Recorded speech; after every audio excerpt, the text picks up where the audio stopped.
All right, shalom, shalom, family. I'm going to say the Lord's Prayer. Our Father in heaven, honor be thy name. May thy kingdom come. May thy will be done on earth as it is in heaven. Give us each day our daily bread and forgive us of our trespasses as we forgive those who trespass against us. And lead us on a righteous path and guard us from evil. In your name we pray. Amen. Amen, amen, amen. All right, so today I'm just doing like a free day on talking about the Most High Son. And you know what we're going to actually start from? We're actually going to point out in the Old Testament some interesting prophecies of the Most High's Son. Now, what we're going to be doing mostly today is kind of like just pointing out scripture in the Old Testament, building up as we are building up to the time the Greeks and Romans and stuff, get to understanding of these things. But there's some interesting prophecies that are said in the scriptures, and it has to do with a prophecy that many people know. Many people know about, and they call it the 70 weeks prophecy. Some people know it as a 70 weeks prophecy, or a prophecy that's written in Daniel 9. Now, what's said in it is really interesting because there's a lot of combination of things that are said in it. So I'm going to just turn my screen share on. And today is actually a questions day. So if anyone has any questions or they want to come up, maybe share anything, talk anything special or anything at all, you're free for that.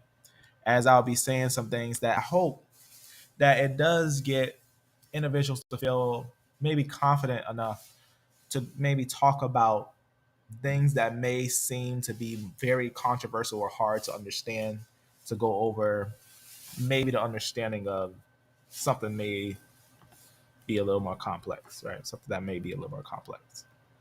Now, this is what I want to talk about. Now, we were just talking about the time of Hezekiah and Isaiah, right? That's the time of the Assyrians, right? Iron Age.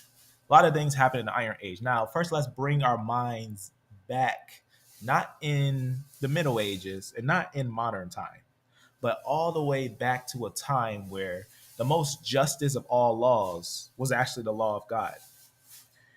The rest of the laws that you have in the land was basically any law that's entangled with the law of war, trade, and however it be, right?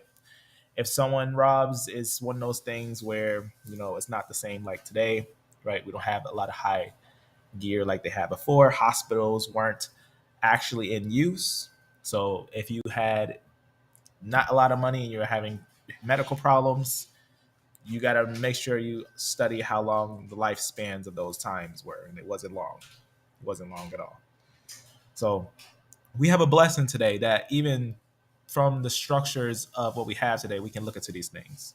But let's look into the ancient time right before, right? Pinpoint right before the Greeks come in and the Persians. Now, what's really interesting first is a saying in after the temple's destroyed by Malachi, right? This is kind of jumping a little ahead. This is after the temple's destruction. We're going to also talk about something that was before the temple's destruction. But after the temple's destruction, it had said a prophecy of kind of a saying that goes like this in Malachi 4:2. But to you that fear my name shall the Son of righteousness, so that's son, right? Not even in the Hebrew, that's not going to be Ben, that's going to be Son of righteousness. So Son of righteousness. Arise with healing in his wings. Now it lets us know that it's referencing a connection here. So that's kind of very interesting and important. And you shall go forth and grow as calves of the stall, right? So very, very interesting. So we all should know that symbolically mean the Son of righteousness, as we can go into depth of that, as we had got a very interesting breakdown of sources from a brother who dug very deep to some of the biblical context of that. And there is actually a lot of connections in the New and the Old Testament that goes into these things. For example, Psalms 84:11. For the Lord God is a sun and shield. The Lord will give grace and glory. No good thing will he withhold from them that walk upright. Now, remember, we got to still credit these as BC sources, right? Because we can definitely pull out some of the, early writings that were sitting there during the time of Jerusalem, BC time, right? During the time of the Greeks and stuff. We know that a lot of this stuff was found, right? And we got to contest that this is going to be sources, right? But here's an understanding of basically the Son of Righteousness, right? In the Old Testament, right? And we can look at some of the examples in the New is going to give a little more solidarity to it. Let's look also in this last one in Ezekiel that I think is also very interesting right here, because I think it's very interesting.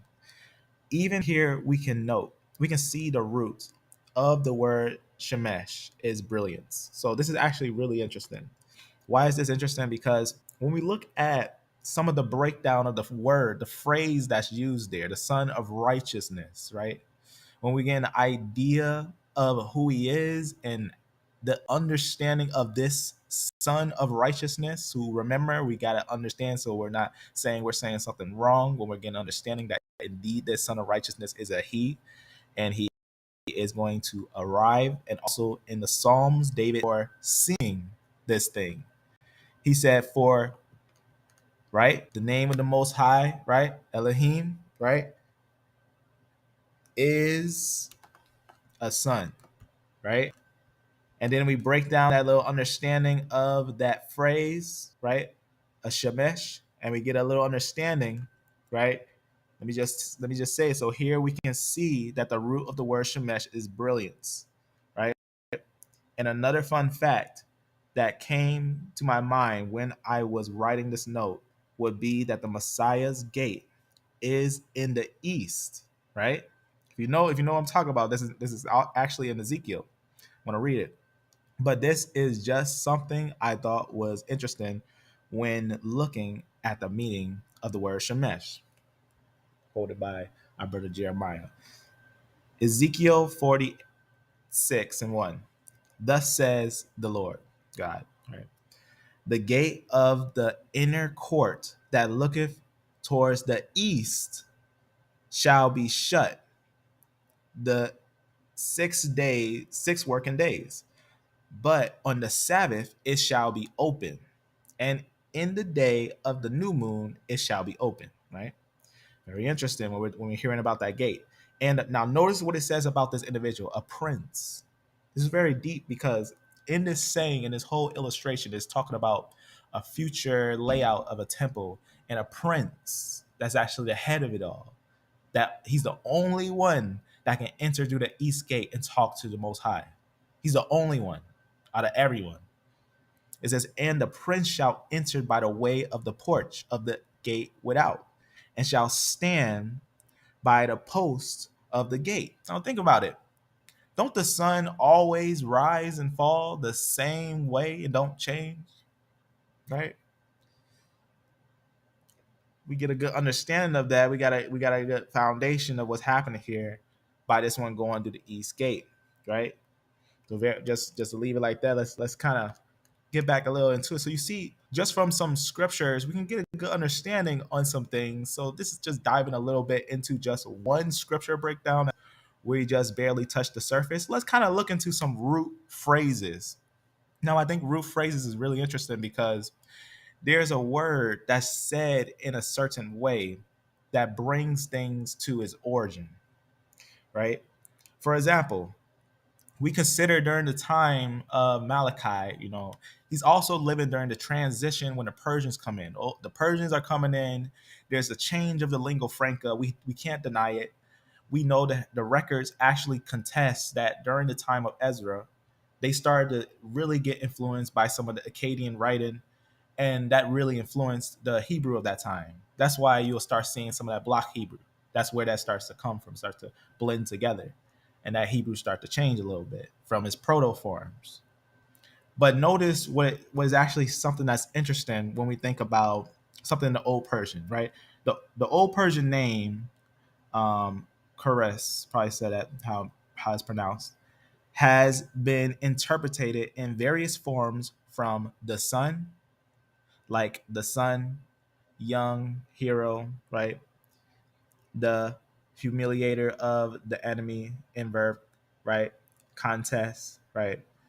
And the Elamite Cyrus, right, has been translated as one who bestows care. Now, the reason why this is interesting, because it's kind of like when you hear it, it's like Cyrus. It's kind of like Cyrus, Cyrus. That's actually what it is. It's the Persian name Cyrus. This actually would kind of be that abbreviation of it, and it's kind of like that K is kind of like a S, like Cyrus. It's kind of like that, and it sounds like that when you look at the English. It almost sound like us, but this is actually going to be the name Cyrus. It's actually a little breakdown of some things of it. It actually has a form to the phrase son.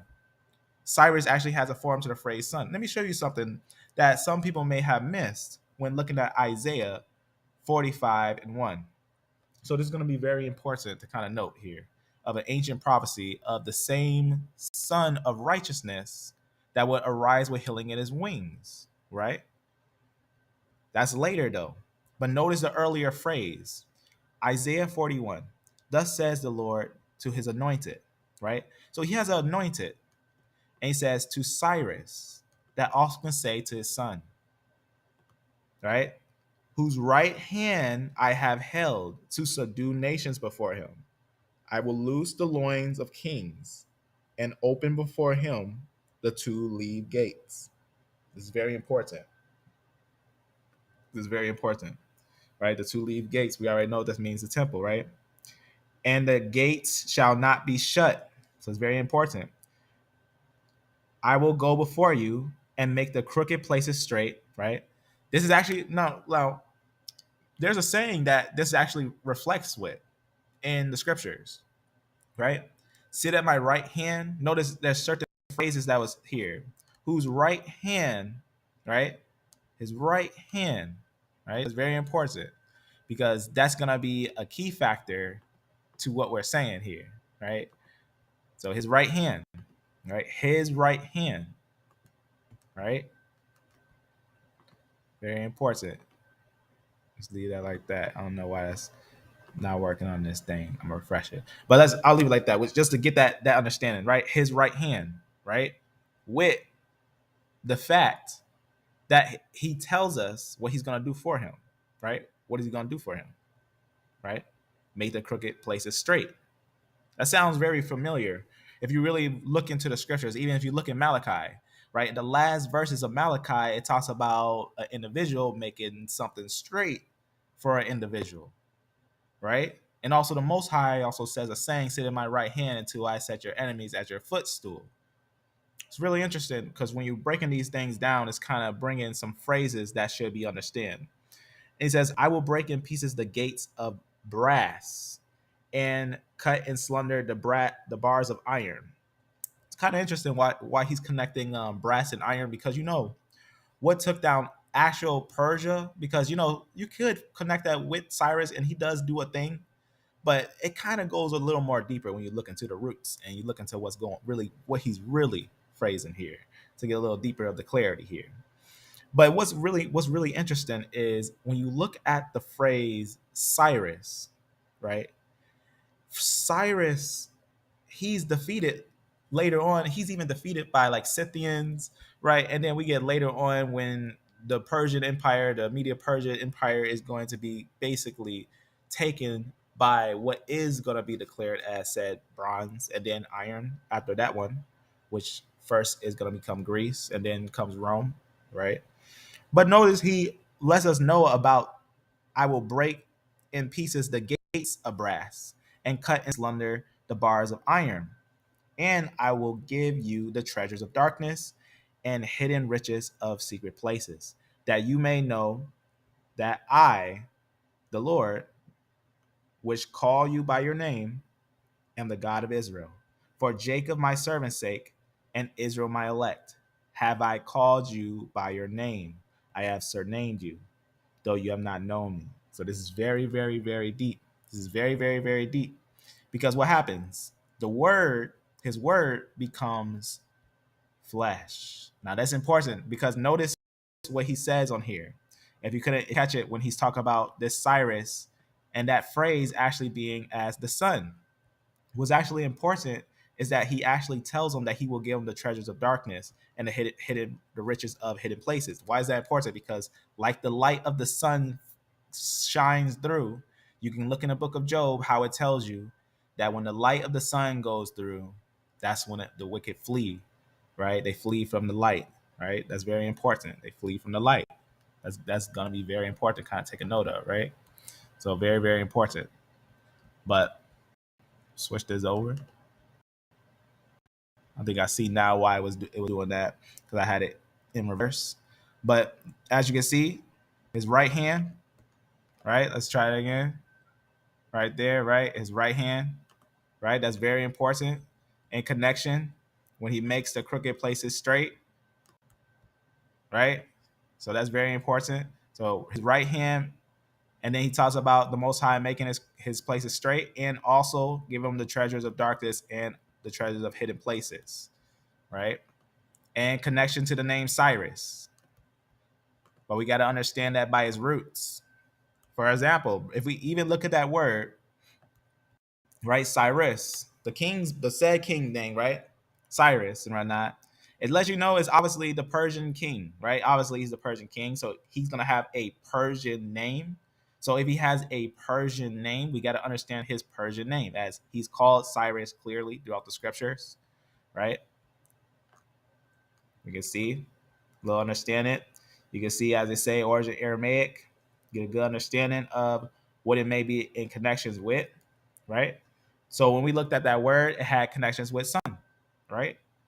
We can also look at when we get the translation of that in the Greek. What's also interesting is the translation of that in the Greek, which is really interesting. In Greek, this word is basically Cyrus, which is associated with the Greek Kyrios, right? Which means Lord. So the name Kyrios, right? Another way, Kyrios, Kyrie, these are the phrases, right? Kyrios, Lea, son, right? This is actually going to be very important to understand, right? It's actually just saying Lord, right? Have mercy, right? Lord. Very important. This is Kyrios. And it's letting us know about that name. It's as very symbolic as Cyrus destroyed Babylon and allowed to build the second temple for Israel. So shall the Lord destroy mystery Babylon and build the true eternal temple for his people to never fall again. So very, very important when you get the depth of this word, right? Kyrios, meaning Lord, Master, Sir, right? Getting a good understanding of that, right? Controller, right? Obviously, in a sense of respect, a respectful title, right? Very, very deep, very, very important, right? Mastery, ruler, right? Angelic leadership, right? Divinity, right? It's very important to get a good understanding, on it. Celestial hierarchy, another way to get understanding of how this word can be used and phrased. Right? There's different ways of how that's being said, right? I'm gonna just kind of skip this one right here and just kind of point something out. Why? Look at this part right here in Isaiah 44 and 28. That said to Cyrus, "He is my shepherd." So he calls Cyrus his shepherd, right? He called this Cyrus his shepherd, right? Remember, Cyrus means son. He called his son his shepherd. He called his son his shepherd, and shall perform all my pleasures. He said he shall perform all his pleasures. This Cyrus, who was slaved by the Scythians, performed all the pleasures of God? No, he didn't. He didn't. He did not achieve all the pleasures of God. Right? Even the temple wasn't even fully established until later after Darius. So even the decree that he made, that he tried to write, it didn't come to pass until later on, even by the full entirety by Arphaxad. That's actually important to know about all the delays that happened, just to show you that he wasn't the one. He wasn't the one. Though it was a sign indeed. Though it was a sign indeed of the coming. Right? You got to get the physical before you get the fullness. Right? You got to get the shadow before you get the entirety. Right? You shall be built. Right? He even say to Jerusalem, you shall be built. and to the temple your foundation shall be laid. So very, very, very symbolic of the Messiah, right? Why? Because at that time, right? At that time, that's when the 70 weeks prophecy actually started to come to pass, because that's actually the prophecy of the 70 weeks prophecy, that they was going to be rebuilt. It was a prophecy that was said by Daniel that they was going to be rebuilt. But the whole saying that was said in the time of Isaiah, it was an earlier time when he was prophesying what was going to happen with the people. That's very, very important, very, very deep. It's going to actually bring the whole understanding of the clarity of the scriptures, that the one named Messiah was actually expected long time ago. So if you really want to look at like some depth of it, you should really look at 70 weeks prophecy. I'll put it like a playlist of the 70 weeks prophecy and go into the note. And I'm talking pin. If you know how we get into like, genetics and stuff, how we get to like the pinpoint information.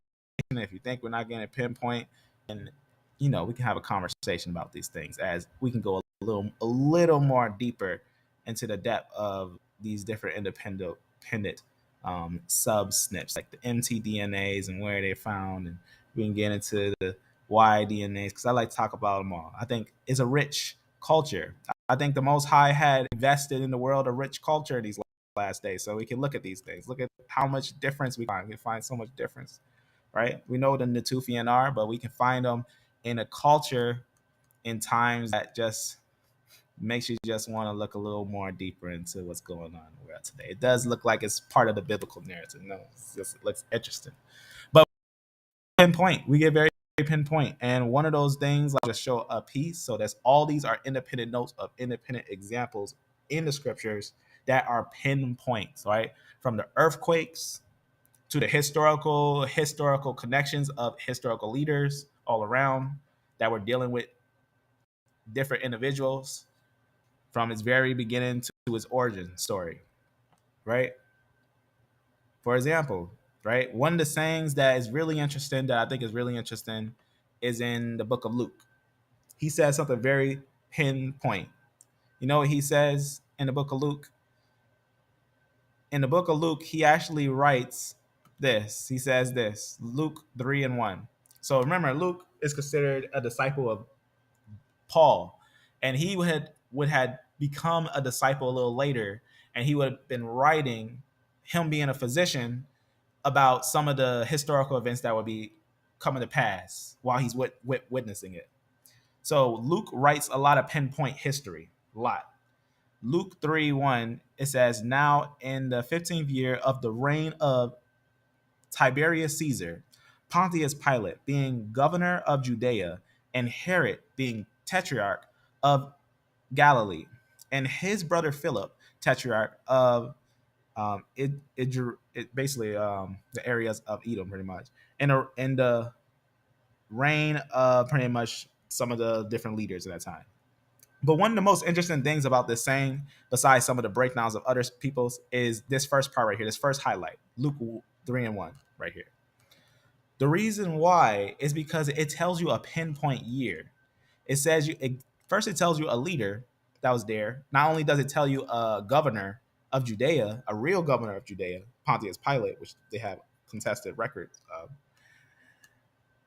They have also Tiberius Caesar, and tells us it's in his 15th year of his reign. So we can actually find these things pinpointly. Now, also these things have to be looked at very carefully. That's why you got to look at history pinpointly, and not just no don't just look on Wikipedia. Get an idea of what Wikipedia does say to get the common consensus, but look at a scholarly report. Like, look at what a scholar would say in those things. Someone that's looking at the historical records, and look at multiple scholars, right? Don't just take one, look at multiple different ones just to get a good understanding of the history.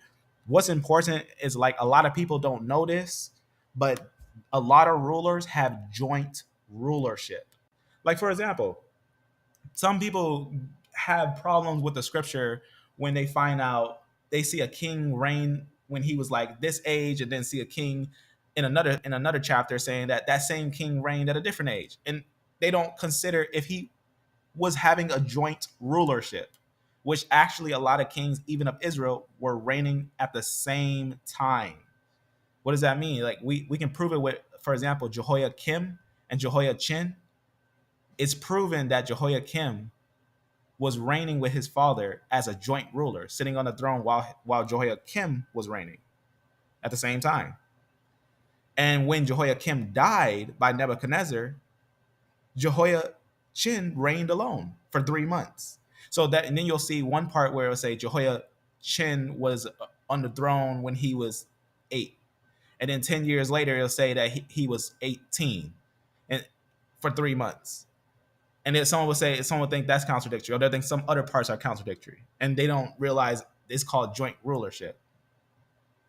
This is an example of joint rulership. As a result, in 12 CE, the council awarded Tiberius joint control of the province. That's actually going to be the beginning of his reign. So that means it don't matter what some modern person think is his beginning of his reign. It only matters historically when was his beginning of his reign, and when the people of the land knew he was reigning, because that's what Luke was saying as recording when this individual was reigning. Now, why is this important? Because it actually tells us a major key. It tells us a major key of his 15th year. All you have to do right from that point is add 15 years. Because if that's the start of his reign in 12 AD or CE, 15 years later, right? That's why we actually talk about the multiple historical records of what happens in the biblical record, is that Tiberius' 15th year is 27 AD. And the amount of layout of evidence of Christ is tremendous once you get that right. Once you realize that, and there's a lot of people who look at the 7 weeks prophecy, they usually never get wrong the time of his baptism. It's usually around 27, 28 AD. That is usually right on that number. The reason why is because Herod. If they never calculated when Herod died, then they're not considering when Luke says that Messiah was baptized when he was 30 years old. If he lived when Herod was alive and then Herod died, right? Before Jesus was even was able to be adult yet. He wasn't a kid yet. Herod was still alive when he was like born, and then he died while he was a baby. And that means that Messiah had to be there about 4 BC, because Herod died about 4 BC. And that means that 30 years later, you're gonna get the nail on the head. 27 AD, right? Right on the money, right on the pinpoint where things should be. And then guess what? Multiple historical records outside the Bible contest of them. Multiple, dozens of historical records contest them, right? We're talking, when we're saying multiple, we're talking dozens. We're talking dozens of historical records contest that Messiah was not only prophesied of old by the Old Testament, being the son of righteousness, but also being the one declared to establish the people. But the thing is, we gotta verify that we are also going to commit to it, right? One of the biggest things is that we got to realize that he did do this. He did do this. He did sacrifice himself so that he can bring the people back. Because the nation failed. The city wasn't going to fall without the control of God. No one's going to take down Jerusalem without God allowing them to. You've seen it with Assyria. No one can sit here and say, right, that the Most High is so weak that the Romans want to come in there and ambushed him. Because that's not the city of the Jews only. That's the city of the people of God, under God, while God is there. That's what the most important thing is. If it's not, then what is it? That's the most important thing. Jerusalem was the place that the people would go to and build the temple, build the place where God would be at with the people. So when the second temple they built, that's why God was saying, even after the city fell, when the people got back to the land, he was like, why are you not building the house? You should be building the house. And that's why in the time of Ezra and Nehemiah, they built the house, right? But if we jump back to the first century, while the house was standing, the second temple, external sources, right? Contesting basically Christ, his existence exactly in the first century, right? Because that's the first century, right? BC going on to AD, right? He popped up right at the time when he died, 4 BC, and then going all the way to 27 AD, he was baptized, right? And around that time, in that first century, we have multiple records contesting. Now, one of the most famous ones is right, Flavius Josephus. That's one of the ones is really interesting, right? His original name is Joseph ben Mattaniyahu, and he would actually been a early first century Levite Jew, right? You also got the writings of the Jews that actually of Jesus, which is the said Babylonian Talmud. How you say that, right? Their writings actually contest that they actually was dealing with a fellow named Yeshua. That's actually very important. And actually that the fact that he converted one of their fellows and had other Jews with them. So that's not, and not just that, it's all types of writings, like Tacitus, no doubt writes about Messiah's crucifixion, the whole thing. You got other writers all around that talks about the darkness. Some that talks about Jesus lived, right? Jesus was crucified, darkness and an earthquake, right? We always talk earthquake. That's also an interesting thing is the evidence of the earthquake. Remember, Messiah's crucifixion was a massive earthquake. If there was a massive earthquake, and some people say, oh, there wasn't no evidence of a massive earthquake. There was no recording of a massive earthquake. Well, we got an earthquake report right on a professional site, right? Right here on the National Center of Environmental Information, right? The NOAA, right? Which actually looks into earthquake reports. We found out right around the time of Messiah. I'm actually gonna show real fast because they already have been said it on other places around 30 to 33 CE or AD. All following dates in this list are following basically AD. It says an earthquake identified in basically the area of the Dead Sea where Messiah was by the Romans, by Roman sources reported by the gospel have taken place during the crucifixion of Jesus. That's important. That's highly important because we get this from real. This is why we look at real sources, because if you want to look at an early first century earthquake in the Dead Sea and look at the details of it, and you gotta know where the problem, you gotta know where the Jews were, right? You got evidence of the Jews and where they were. Like, you don't want to fall for nothing crazy and everything. But this is here in this land right here where Jericho is. You see where Jerusalem is? You see what's going on in this land? There was a massive earthquake in this land. A massive earthquake, right? Like a symbolic bringing down the walls of Jericho. The early first century, right? Systematic event has been obviously basically assigned to 31 AD, right? Because remember, earthquakes they're using accuracy number, so it's between 5 years in a radius. So it's like it's getting it between that, right? And it's getting it exact as it says right there. Even as it says when they talk about it has connections with the Gospel of Matthew, an earthquake that occurred sometime before or after the crucifixion was in effect, right? They say borrowed by the author. They try to say borrowed because this is how I show you that this is an unbiased source, because they try to say, oh, they know that without a doubt there was an earthquake. So, oh, the writers of Matthew must have borrowed it. Oh, then you just verified the writers of Matthew seen an earthquake. That's what you just verified to us. Do you know how important this source actually is? Plausible candidates include the earthquake reported, right? Because they're looking at like what can be a event that's talking about a historical event of it, right? They got to look at a report, right? So they say plausible candidates include the earthquake reported in the Gospel of Matthew an earthquake that occurred sometime before or after the crucifixion. So they want to say before or after. So how can it be before or after, but why not at? So it's just like 31 AD on the pinpoint, but it's like either before or after, right? Their own bias. This is an unbiased source.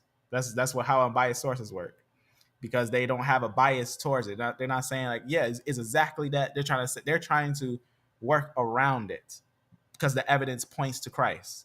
Borrowed or after the crucifixion and was in effect borrowed. They say borrowed. Look at that. Said it borrowed by the author of the Gospel of Matthew. So that means that they're witnessing that Matthew supposedly seen the exact earthquake in 31 AD. They're putting Matthew in the time of 31 AD. You understand? Before or after. They're putting it in the time of exactly 31 AD. That's a witness witnessing to you that they're witnessing of an earthquake that couldn't be mistaken. So that's very important. So then they just go on and just let us know that indeed when they look at all those other things, they try to say whatever they want. But what do we know when we look at the evidence? We can look at the evidence directly, right? Because earthquakes are estimated, right? On this site, they had estimated around, remember, 5 years is the estimate range, right? They'll say maybe 33, right? Is exactly 31, more to be more exact. At Jerusalem, this earthquake, this is what they wrote on right here. I took a screenshot. So you can see it right from the site, right from the NOAA. They say this earthquake, which is said to have occurred during the crucifixion and resurrection of Christ in Jerusalem, caused, this is what it caused: darkness over all the land, tombs to open, and the ground to split open. This is very important. So we get a good understanding of these things. This is really, really important that we get an understanding, right?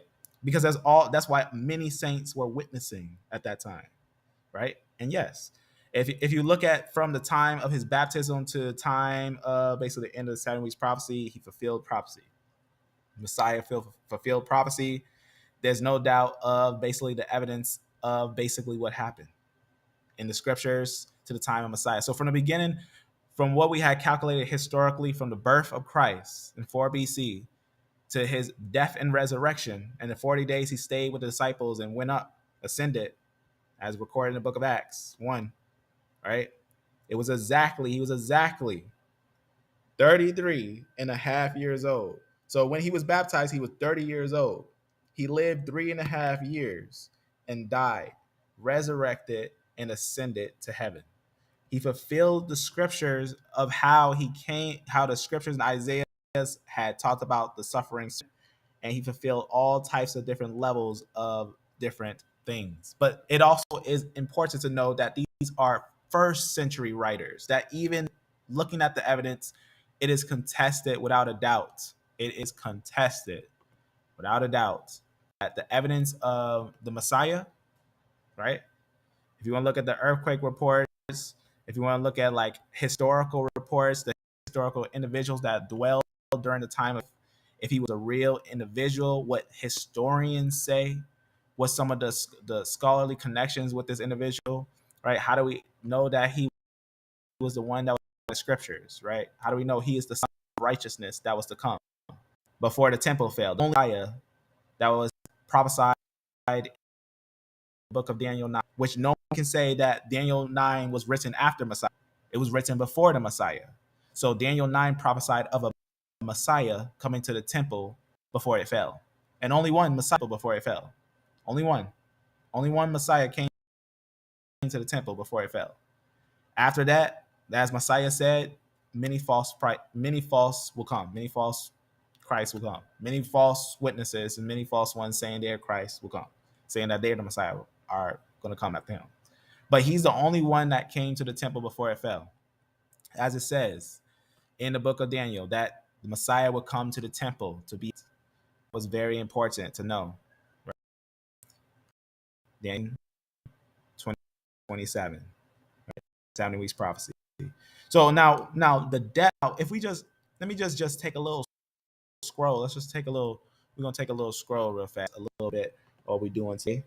Amen. That's something. Amen. That's right. That's right. That's that Jehoiachin and Jehoiakim quote. That's why joint rulership is important, right? Don't, especially, you know what, why that's important? Because people like Muslims was go around and say there's contradictory information in the Bible because there's double times that kings rule. It's like, oh, what about joint rulership? You ever heard of that? You ever heard of joint rulership before? Right? Very, very important, right? Shalom, shalom. That's very for us about joint, right? Glad you mentioned that real fast. So let's look at the depth of the historicity of Christ before we dive in, because remember, in the time of the Greeks and in the time of the Persians, and even before that with uh, Isaiah and then Malachi verifying it, that there was going to be a messianic individual, a son of righteousness that would build the city and fulfill every will of God. He will be the fulfillment of all the things that God desires, right?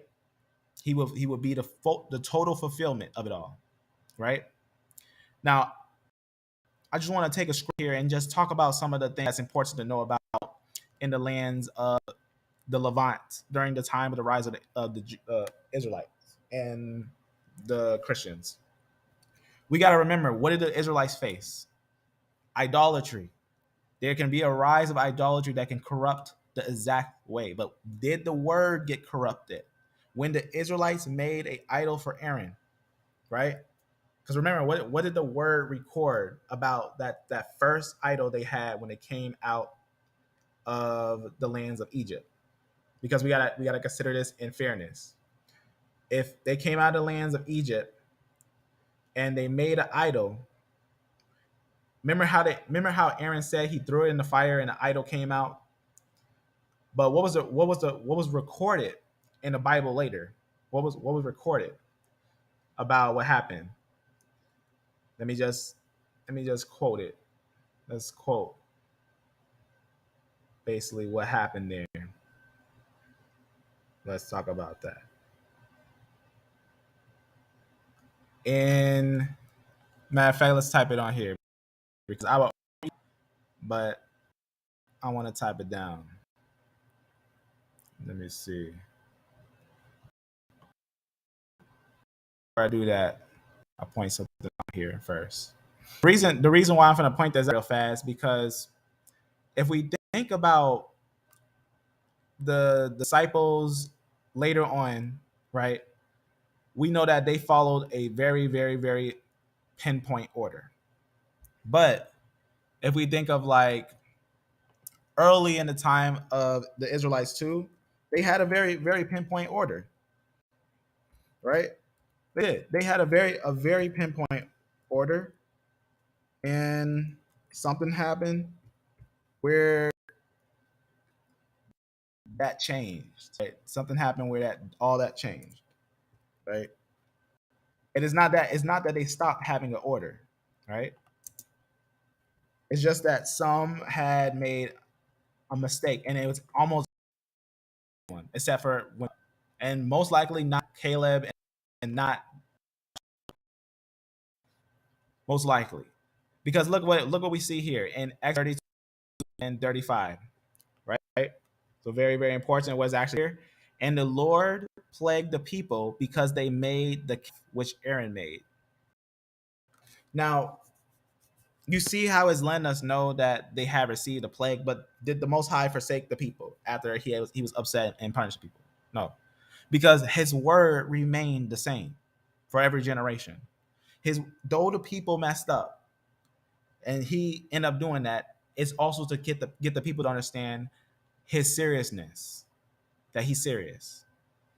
So what happened during the time of the Christians, right? It's actually important to know in the first century, right? The pure message. That was also almost an early. It looked like called a schism, but it wasn't a schism. It was a group that rised up with a separate doctrine. And you got to note, because someone will say, the Christians had a tie with Hermes, but then you start hearing some of the Hermes phrases. You got to realize, did they? Or was it rather that you would have individuals who would come to the later Christian faith? That means they're later Christians and they're starting to add on different concepts. That means that that group has to be identified as a separate group. And that's why it's important to know about some of the early heresies like Gnosticism, right? Gnosticism was a said idea of a concentration of information. No, the Christians didn't come to give extra new information. They were actually coming to reveal things. They was bringing revelation. That's what they were doing. When Christ came, he was revealing his word in the flesh. That's what he came to do, to show that we need to have righteousness, forgiveness, mercy, right? And even be willing to suffer a little loss at times, because that's what he came to do. God, who could have destroyed all the nation, he decided to come down, bring his word down humbly, and find a way to save a rebellious people. That's what he came to do. And the only way for the people to see that was as it was written of old in ancient times.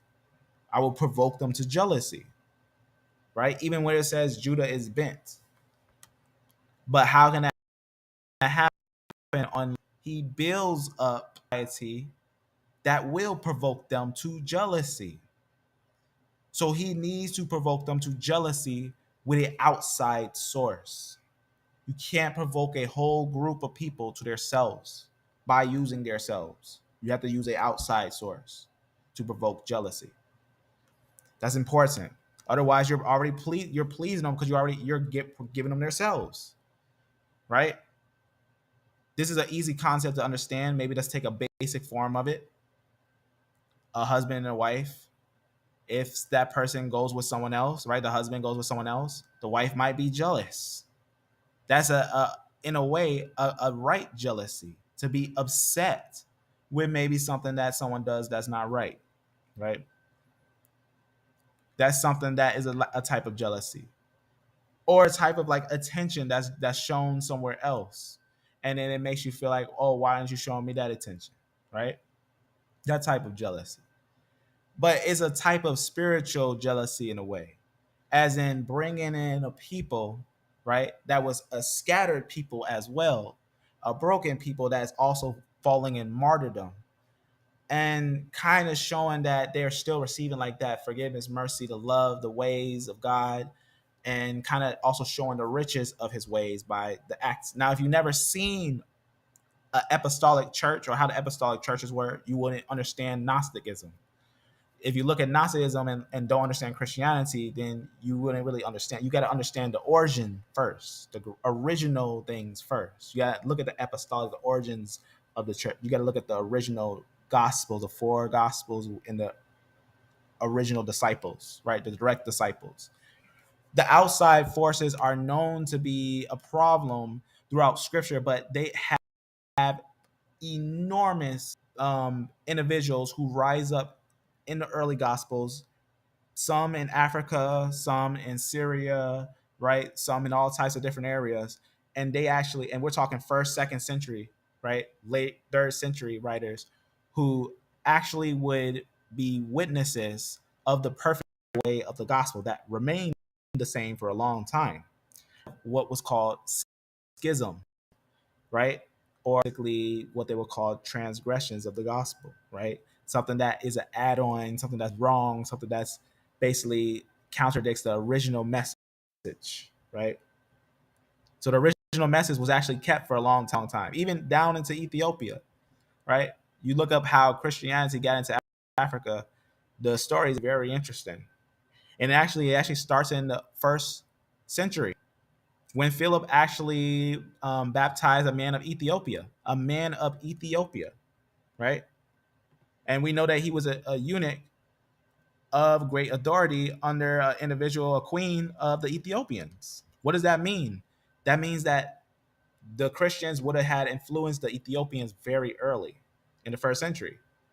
And they did. We got multiple writings where like 42 AD, during the time of 42 AD, for example, here An Introduction to African Religion, the second edition by John S. Mabiti. And he actually writes a really interesting writing. And what he actually writes of is how Christianity was actually was moving around in Africa. It says Christianity, the religion which puts its faith in Jesus Christ, came to Africa shortly after the death and resurrection of Jesus. It is believed in Egypt that Christianity was first brought there by Saint Mark, one of the writers of the Bible, in the year 42 AD, right? Also remember, we got to remember that Philip also baptized an Ethiopian. Since then, Christianity has spread to other parts of Africa and remained there. So you see how it said it remained there because it grew. It grew massive in Africa because that's who was it going out to. It was going out to the people of the nations so that they can receive that blessing, so that more people can be brought into salvation. That's what's important. And as it spread all northern down Africa, it was reaching all into the west parts of Morocco. So Christianity was in the first century, in the early centuries. In its early centuries, it was moving quickly. Christianity. And the reason why is because it was, as the early writers were saying, like for example, Tertullian, he said the blood of the martyrs is the seed of the church. So when the martyrs die, they're not fighting. The earlier Christians were not fighting in war, right? First, second century, third century, you're not getting Christians fighting in war. It's only later on, after the Romans start to really become converted, like the leaders and stuff. Because you got to remember, they're still Rome. They're an empire. They're just starting to believe in Christianity instead of their pagan practices that they had before, which were basically sacrificing to Caesars and trying to kill Christians, like we've seen with Nero, and all the many persecutions. There's so many persecutions that they're named by name throughout centuries. If we talk about every single persecution, they're named by name because the Romans actually had a whole different practice for a long time. But by the mercy of the Most High, by the time of the 5th century, the persecutions kind of died down. Right? But that doesn't mean it was totally over with. It just means that the Most High, the gospel overcame that nation. But it was taken down later on by the Islamic Ottoman Empire. So that's what's something that's important to know. But it was down in the lands of Africa early, right? Now, speaking of also Islam and everything, right? This ancient African Christianity thrived and produced many great leaders, thinkers, and ideas in the church. World Christianity benefited enormously from African Christians of the first 6 or 7 centuries. So you see how like the first 6 or 7 centuries it was growing.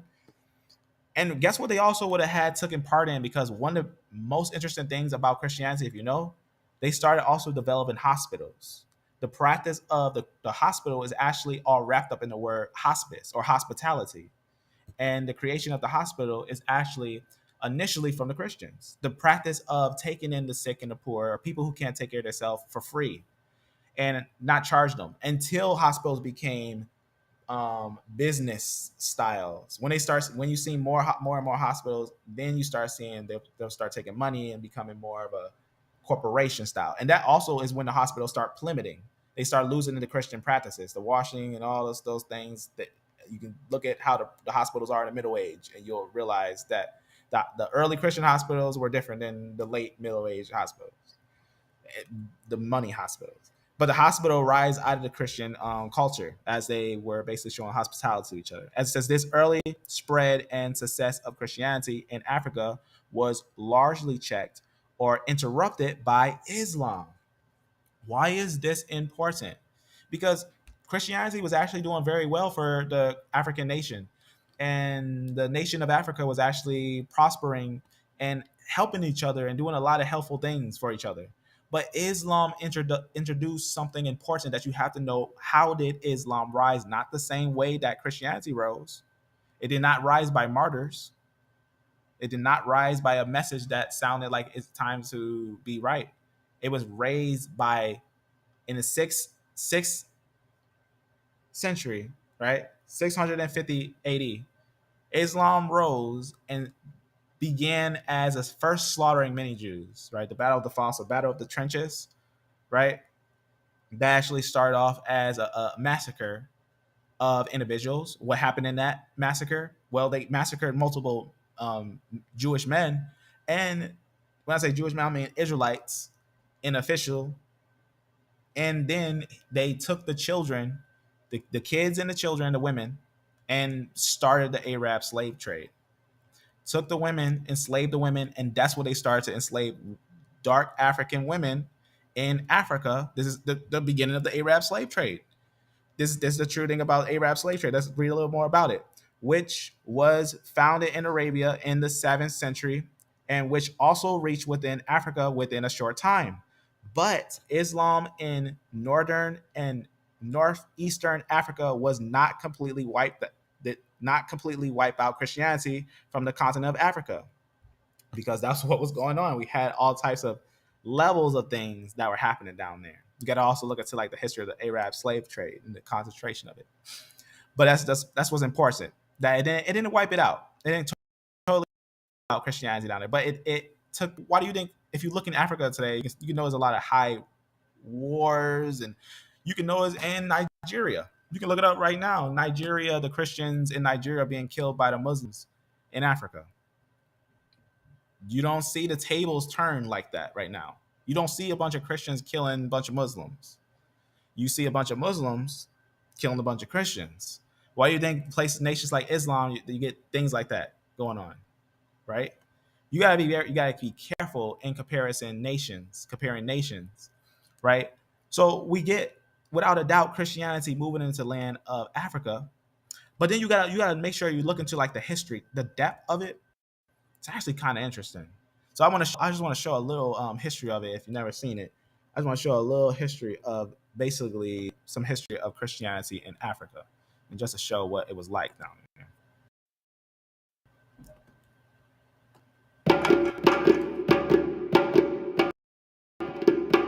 Ancient Greeks and Romans, all of the land south of called Ethiopia. Up until the 3rd century, there's with that part of Africa had been limited to not much more than a few trading expeditions. For them, it was a land of mystery.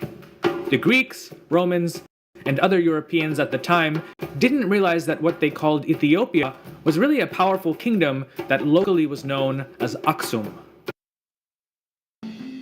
However, as Aksum became wealthier, both its political and cultural influence spread all over, from the Ethiopian plateau to the sea, what's today Eritrea. Eventually, it even ruled parts of southern Arabia. By then, it was the most powerful state in the region. In fact, a better word instead of kingdom would be Empire of Aksum, since there were many smaller states that it either ruled directly over or exacted tribute from. Aksum's ruler was called the Nagusa Nagast, meaning the King of Kings. So about these powerful kings. Unfortunately, again, we don't have a lot of information about them, with the exception of 2 kings, Izana and Caleb. Reigning from the 320s. So you look at that ancient word and everything, how they was actually stabilized and whatnot. You get a lot of history. You get a lot of history of that land and basically what they were tied with and what they had connections with. But I'll just play it a little longer so you can see basically this last part rises to that Christian nation, because it's just showing you how that nation was stabilized. Okay, I'm making sure you can hear me in there. All right. So this is kind of interesting because not a lot of people actually went deep into Africa and became a very wealthy and successful nation. Let me just let you hear something real fast. On 22 years studying the release, being able to see, copy, plagiarize directly from Africa to make up this European version of Christianity. Yes, I'm saying a version of Christianity because African people were Christians before white folks were Christian. In fact, we were persecuted for being Christians in Africa and North Africa, long before the Romans were even Christians. We're going to deal with that. Christianity that existed in the Nile Valley. Also, what happened when Europeans got a hold of Christianity, and after all, and the Christians is reading the Bible. They're slave ships. Totally different Christians. We want to deal with that. Here we see the Kandake's treasure is reading the Bible. And this is around 42 to 52 AD. And he's reading the Bible, and after he gets information from Philip, he goes south back into the land of Nubia, or to the Christian nation of Meroe. Now that tells us that Africans along the banks of the Nile were already Christians before Romans were Christians, because this is around 42 to 52 AD. What gave rise to the Axumite Christian civilization and Christian religion in Ethiopia was the fall of Meroe, and the Christian religion went into Axum. The Fu, that is a Cushite symbol of the Meroe Ethiopians that go back thousands of years, that you see on the churches of Ethiopia. So the legacy and tradition is still passed down. Okay, now you see here this barbarian here that you may know as Hitler. He actually copied it directly. It goes all the way back to the Cushites, and also it was part of the Axumites. All right, so a little bit of history connection. So let's look at Africa and its connection with basically some of the movements of Christians without Roman influence. Let me just show you another highlight real fast before we dive in. I think this is interesting to note. Concerning the relationship between Christianity is that Christianity to be known amongst African people via oppression and colonialism. Christianity is one of the most popular religions amongst African and official sign of a converted Christian in Africa. While the Christian Bible also makes mention of this. In the book of Acts chapter 8, verse 6 and 27, it states, "Now an angel of the Lord said to Philip, go south to the road, the desert road that goes down from Jerusalem, literally there to witness this." Even though there were people from North Africa present in the Levant during the time of Jesus, was the first official sign of a converted Christian in Africa. While the Christian Bible also makes mention of this. In the book of Acts chapter 8, verses 26 and 27, it states, "Now an angel of the Lord said to Philip, go south to the road, the desert road that goes down from Jerusalem to Gaza." So he started out, and on his way he met an Ethiopian eunuch, an important official in charge of all the treasury of the Kandake. This man had gone to Jerusalem to worship. So the first official sign of a Christian in Africa was a Cushite official in Nubia. The message of Christianity apparently penetrated all the way down to Cush, and a Cushite man accepted Christianity. Because that the Cushite was actually on his way to Jerusalem. The conversion of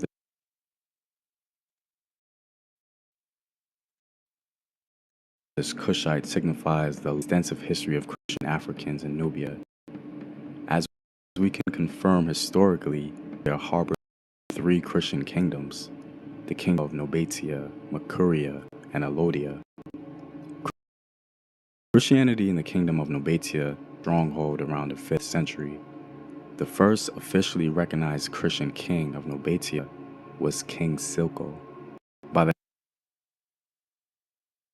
Now check that out. By the 5th century, now I could pull out some apologetic information of a lot of saints in a lot of different areas, but isn't that interesting to have information of Christians just up Africa up to the 5th century when a Christian king ruled over Africa without the influence of the Romans, without any influence of any Romans or any other like hermetic doctrines or anything like that. This is like the pure Christian movement right from the source, right from the book of Acts, affected the areas of Ethiopia and Africa and reaching deep into the areas of places that you wouldn't even expect at first that would have had earlier Christianity.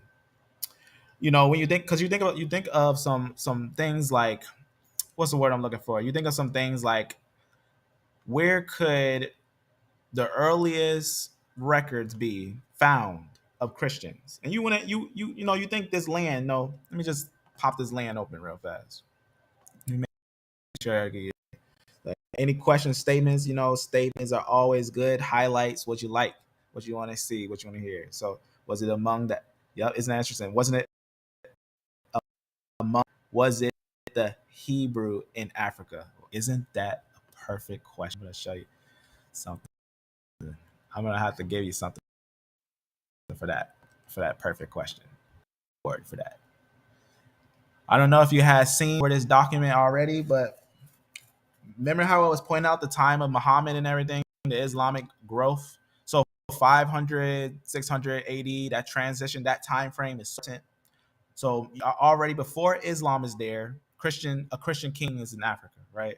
But how did a Christian king? What is that Christian king doing in Africa? And who do you think he might have some ties with? Because we had actually went over a deep history real fast, and it was a side note. So I'm gonna actually open the note because it was a side note. So I'll pull this information out because this may not be widely known.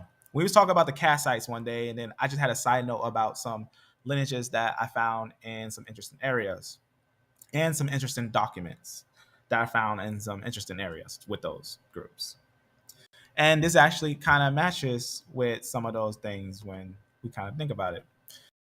So let me show you something. So actually because remember, that's in Axum, there's also other groups that's near there, like Abyssinia. Abyssinia is in Ethiopia, right? Abyssinia is in Ethiopia, and that's going to be very important for the ancient name of Ethiopia. Ethiopia, remember, Ethiopia used to be underneath. You got to go down either Egypt or down Axum.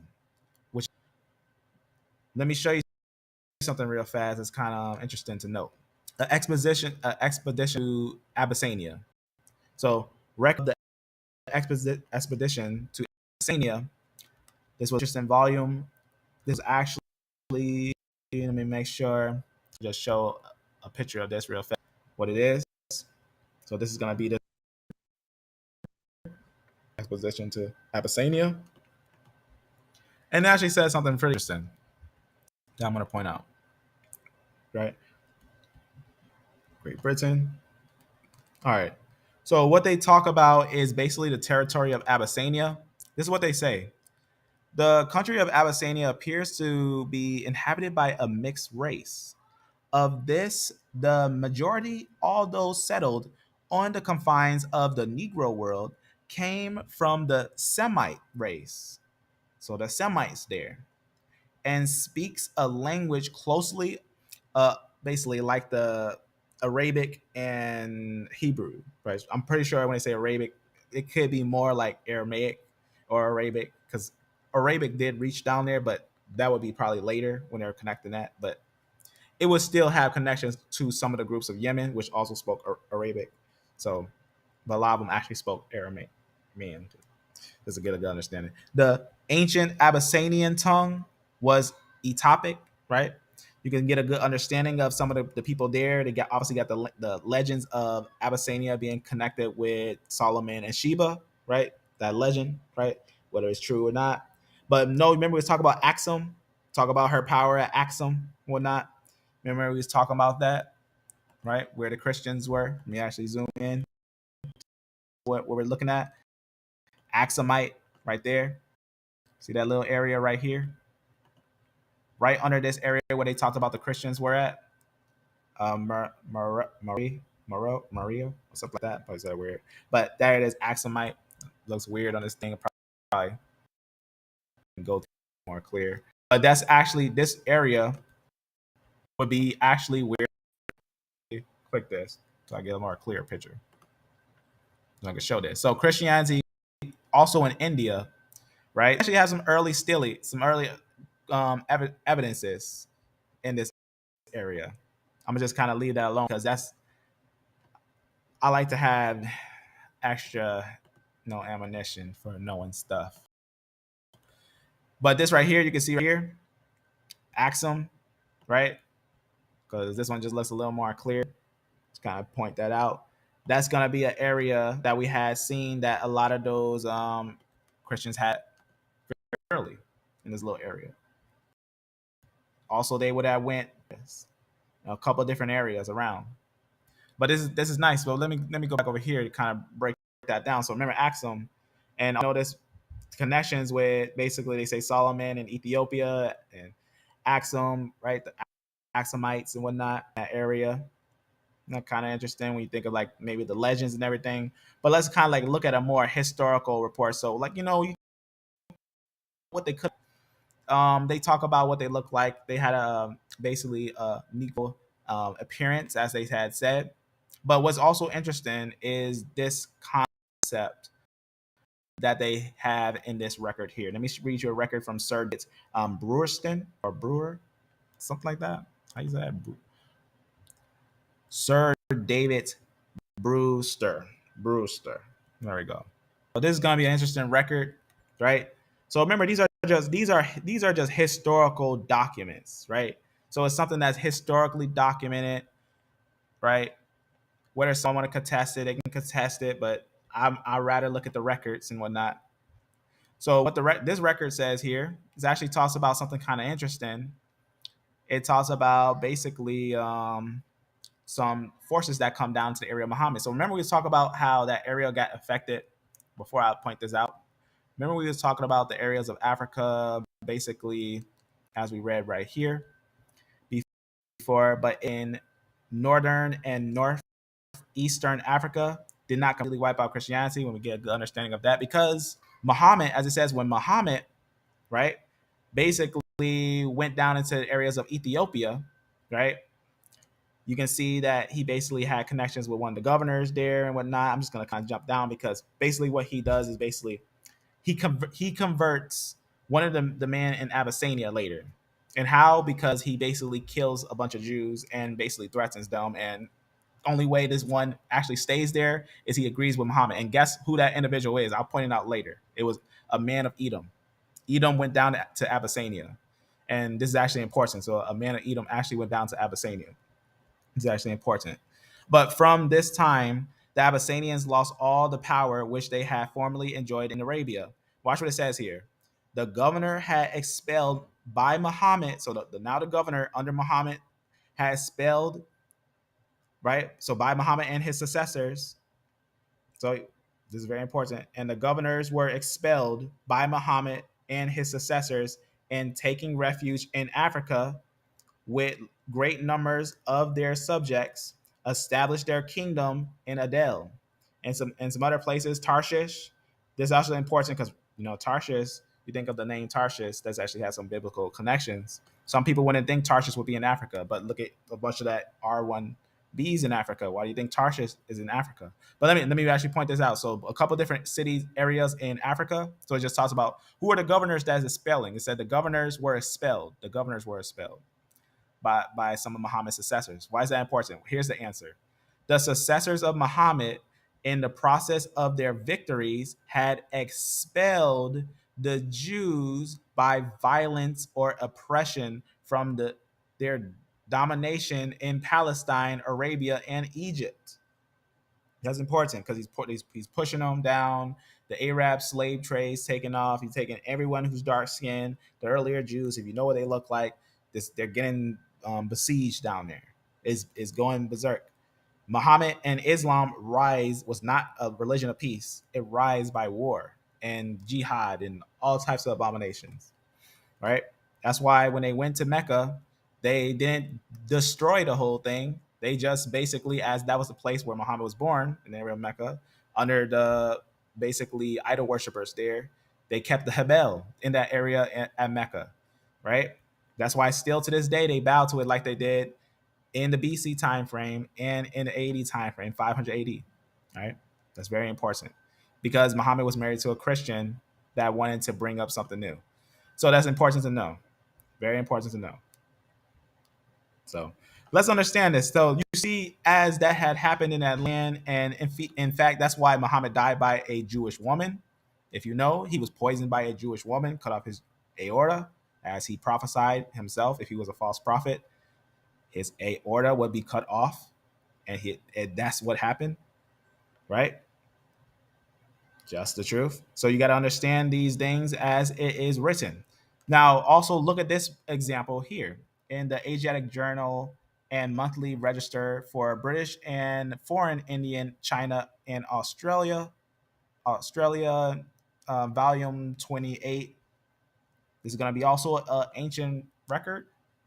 So a very interesting record that is going to be recording some interesting things. But let me show you something, what it says about the Jews in Abyssinia. Now, they also had, remember, they had other, the Syrians. Remember, we was just talking the other day about the Syrians.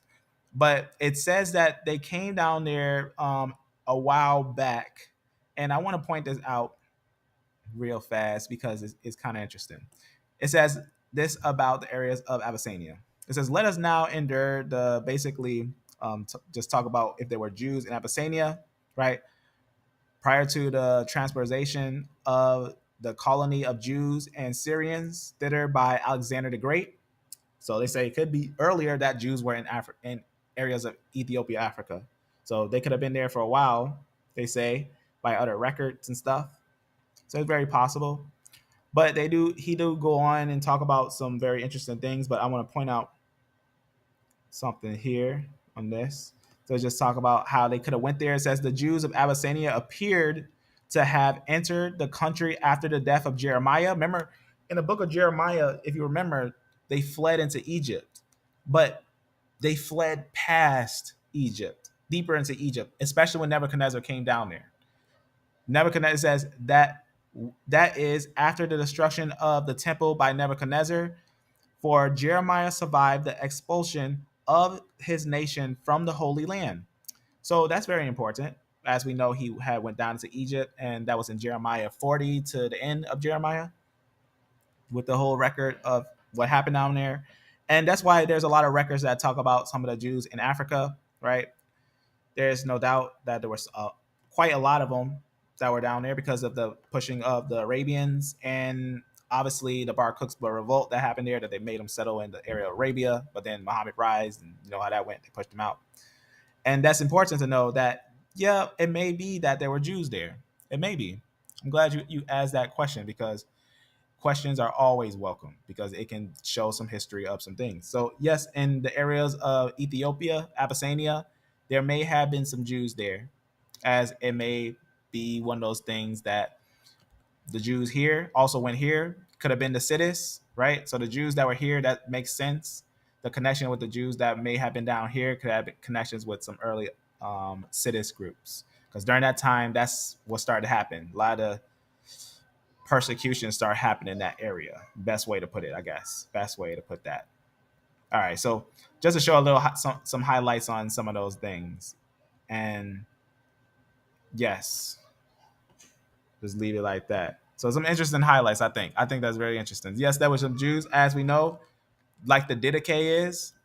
Jews have connections with the early rising of Christianity, right? Because as Christ said, salvation is of the Jews, went out and went to the people. So very important that we understand that's going to be that full entirety of these things, right? So we can actually get a nice breakdown the whole like consensus of it. I'm not going to go over the whole thing, but there's a lot of information for basically the understanding of the rising of this faith, right? Now the And the reason why that is because history is important, right? People's origins, the complexity of truth, all these things are very, very important on like, connection, like what's the word I'm looking for?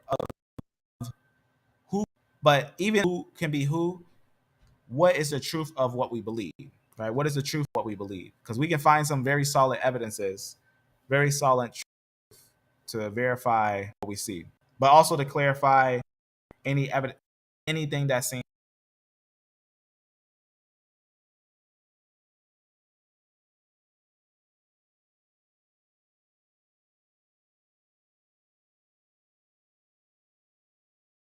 there's no doubt that the 7 weeks prophecy was when it says that Cyrus, as it says that will be the right hand, right? Right? That he held, he said, to subdue nations before him, right? Loose kings' loins, right? Very important. Open 2-leaf gates that shall not be shut, he said, right? He shall make his way straight, right? He shall make the crooked places straight. So he shall make his way straight, right? And he shall have the treasures of darkness and the hidden riches of the secret places. Because Cyrus means what? In Persian, because Cyrus is a Persian, right?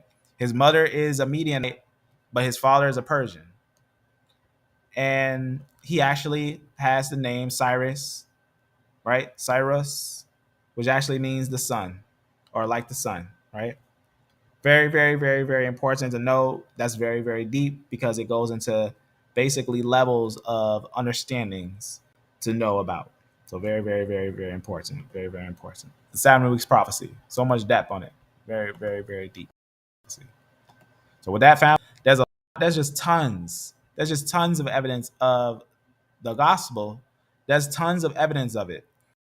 And we can show it from places that some people may not even expect. So very, very deep stuff, I would say. So with that, family, if you have any questions, let me know. I just want to take some time to kind of point that out. That's kind of what the Greek time frame was leading to. The Greek, after the Greek, the Persian time frame, right? What's left after that when the temple falls, right? What are we waiting for? The Most High that's actually going to return and gather the people to himself, as it says in the book of Acts 1:6-7.